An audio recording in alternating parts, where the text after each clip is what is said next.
जय हिंद बच्चों। So our today's question is from laws motion और ये जे एडवांस 2009 में पूछा गया था। तो इस तरह का सवाल एडवांस में ही नहीं, मेंस में भी आ चुका है। इनफैक्ट एक या दो बार आ चुका है डिफरेंट डाटा के साथ, लेकिन कंसेप्ट सेम था। तो आई विल ट्राई कि मैं कंसेप्ट को आपको क्लियर कर दूं ताकि ऐसा कोई भी सवाल आप कर पाए आसानी से एग्जाम में। And before starting this video I want to say कि if you like my content useful to you then please do like comment subscribe and share with your friends, because ये करना बहुत जरूरी है। If you like my content useful to you then तो solve करते हैं question को, देखते हैं कितना इजली इसको कर सकते हैं। A piece of wire is bent in a shape of parabola with a bead of mass M on it. तो एक वायर को पैराबोला में कन्वर्ट कर दिया, उस पे एक बीड, एक मोती जो है छोड़ दिया हमने। Beed can slide on the wire without friction, Beed slide कर सकता है बिना फ्रिक्शन के। It stage at the lowest point of the parabola when the wire is at rest. जो वायर थी रेस्ट पे, तो मोती अपना यहाँ पे बैठा हुआ था आराम से। अब the wire is now accelerated parallel to axis, तो उसको आगे एक्सलेट कराया।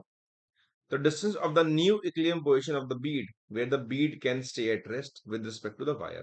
अब जब इसको एक्सलीट कराया गया आगे की तरफ, तो ऑब्वियसली जब इसको हम आगे एक्सलीट कराएंगे तो बीड पीछे की तरफ जाएगा बिकॉज ऑफ सूडो फोर्स। तो पीछे जा रहा है, तो नई पोजीशन निकालनी है हमको, कितनी होगी इसकी। ठीक है, सॉल्व करने की कोशिश करते हैं इसको कि कैसे हम कर सकते हैं इसको आसानी से। ठीक है, तो पहले तो ड्रॉ करते हैं इसका एफबीडी। तो इस पे एक तो ट्रैक की वजह से नॉर्मल लग रहा होगा कुछ, साथ में इस पे एक वेट होगा अपना इसका, और पीछे की तरफ सूडो होगी एम में, जहां भी ये रुका होगा। और उसको मैं वायर के फ्रेम से ही देखूं, बिकॉज वायर एक एक्सलेट कर रही है, तो वायर एक नॉन नेचुरल फ्रेम है। तो जिसको भी देखेगा ये बंदा बैठ के, तो वो उसको सूडो फोर्स देगा पीछे की तरफ, बिकॉज ये जो वायर है एक नॉन नेचुरल फ्रेम है, तो यहाँ सूडो फोर्स लगती है पीछे की तरफ ऑब्जेक्ट्स पे। तो ये तीन फोर्स इस पे लग रही है। अच्छा, ये जो वायर है इसका जो इंक्लिनेशन है वो हमेशा इंक्रीज कर रहा है, मतलब कम ज्यादा हो रहा है, बढ़ रहा है, वेरी कर रहा है, मतलब कुल मिला के। तो ऐसे केसेस में हम क्या करते हैं, किसी इंस्टेंट में मान लेते हैं कि भाई यहाँ पे है, और इस इंस्टेंट पे एक टेंजेंट ड्रॉ करते हैं। तो मैं इस पे एक टेंजेंट यहाँ पे ड्रॉ कर देता हूँ। लेट्स से एंगल थीटा है इसका, मतलब एक तरह का इंक्लाइन प्लेन बन गया है ना। तो अगर कैसा भी पैराबोला हो, एलिप्स हो, कुछ भी हो, आप उस इंस्टेंट पे ड्रॉ कर सकते हैं। ये एक बीड है इस पे, तो इस बीड पे देखेंगे अगर, तो इस तरफ लग रहा है इस पे एम ए, ये है नॉर्मल। तो इससे आपको करना थोड़ा इजी हो जाएगा कंपेरेटिव।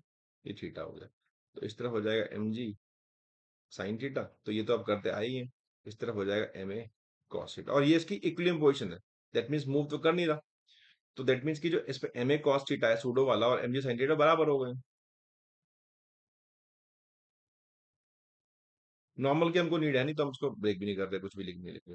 तो ए निकल के आ रहा है जी टेन थीटा के बराबर, है ना। यहाँ पे टेन टेन निकल के आ रहा है ए बाय जी। ठीक है, तो इतना जो एंगल होगा इस इंस्टेंट पे, मतलब, और ये ऑब्वियसली इस पे टेंजेंट है, जो आप लाइन ड्रॉ करिए टेंजेंट है। मतलब टेंजेंट जो है, तो जो स्लोप है थीटा, वो ए बाय जी होना चाहिए। ठीक है, हमें इसने ये पूछा नहीं, पूछा है कि डिस्टेंस कितना होगा। तो हमें कर्व की क्वेश्चन पता है, तो इस कर्व की क्वेश्चन से अगर मैं D Y by D X निकाल लूं, तो निकल के आएगा ये टू के एक्स, और यही तो होता है tan theta. This is actually tan theta. Theta angle होता है यहां से, ये एंगल होता है angle from positive X axis. तो ये एंगल अगर निकालेंगे तो पाई माइनस थीटा होगा। अगर स्लोप को पता हो आपको, स्लोप होता है D Y by D X, या फिर टेन थीटा बोलते हैं। Angle is measured from positive X axis, तो उसको मैं लिखूंगा pi minus theta, and tan pi minus theta is minus tan theta. So 2kx equal to minus, this is a by g, so x equal to minus a by 2gk। तो मैं negative खाली बता रहा है कि पीछे की तरफ, तो ऑप्शन अगर देखेंगे तो a बाय टू जी के ऑप्शन, खाली बी ऑप्शन सही है। और नेगेटिव बता रहा साइन कि ये पीछे की तरफ जाएगा नेगेटिव में, है ना। तो option B is the correct option. ये तो वाई एक्स कोऑर्डिनेट है कि कितना पीछे गया। आपको ये निकालना होगा वाई कोऑर्डिनेट कितना है, तो उसको भी निकाल सकते हैं। भाई आपको इक्वेशन बताया कर्व की, वो कुछ के एक्स स्क्वायर है ना। तो इस पे आप पुट कर दें कि वाई कोऑर्डिनेट कितना होगा, तो आप पुट कर दें एक्स के बदले ये जो निकाला है आपने, ए बाय टू जी के का स्क्वायर। तो इससे आपको उसका वाई कोऑर्डिनेट मिल जाएगा कितना ऊपर होगा।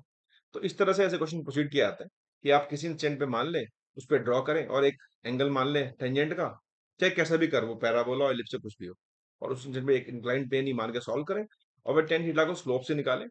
और फिर प्रोसीड करके आप आसानी से सॉल्व कर सकते हैं सवाल को। सो आई बिलीव कि मैंने आपका डाउट जो है वो क्लियर कर दिया होगा। तो ज़रूर वीडियो को लाइक करें और सब कमेंट ज़रूर करें। Thanks for watching.